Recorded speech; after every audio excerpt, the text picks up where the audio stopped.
Hi, my name is Joe Brent. I'm in the band Nine Horses, and today we're going to talk about how to play the mandolin, specifically geared towards guitarists and violinists who are coming to the mandolin, sometimes by necessity. What happens is an orchestra will be playing a piece like Mahler 7, Mahler 8, Das Lied von der Erde, Mozart Don Giovanni, that has a little bit of a mandolin part, and instead of going out and hiring a mandolin player, what they'll do is just put a mandolin in the hands of a guitarist or a violinist, because you can sort of pick it up and play, but what happens is,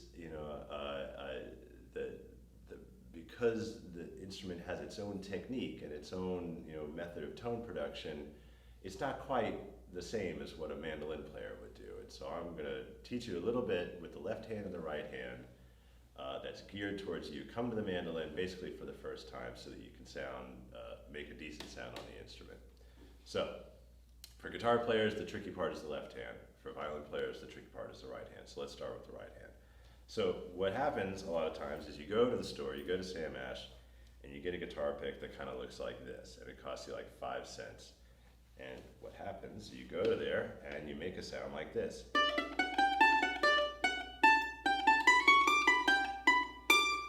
But what you want is go out there, spend a couple extra bucks and get a decent mandolin pick that looks like this.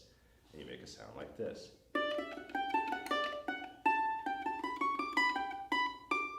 It's so much more of a warm, complex sound, and it makes all the difference. Now let's talk about a little bit of the right hand technique. Don't present a flat pick surface to the string. I'm not sure how well you can see this here, but what you want to do is actually hold the pick at an angle. So it's almost like a 30 or 40 degree angle to the string. And the reason you do that is so that instead of slapping against the string, it glides off. And the shape of the pick is designed to sort of help you do that. So here's what a flat pick surface against the string sounds like. And if you angle it just a little bit, and you get a much nicer sound. So now let's talk about the left hand a little bit. So guitar players are used to 1 finger per fret. And so you end up with a scale and essentially like a basic hand shape that looks like this. No, don't do that. So you want to stretch your hand out a little bit so it's more of a violinistic left hand.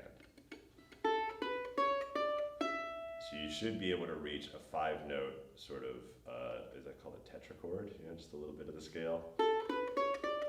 And that's your basic hand shape. And that's your essential hand shape everywhere up and down the neck. So your index and thumb are wedded to each other. So no matter where you go, you have this basic hand shape.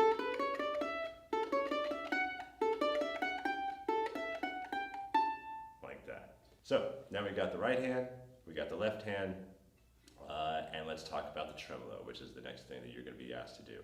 So start slow and start at your quietest dynamic. It's not important to play a fast tremolo, but a consistent tremolo is what you want. And no louder than that, and then slowly crescendo, still consistent, and then diminuendo. And practice this in front of a mirror, and the reason you want to do it in front of a mirror is to the naked eye, your tremolo should look exactly the same at pianissimo as it does at fortissimo.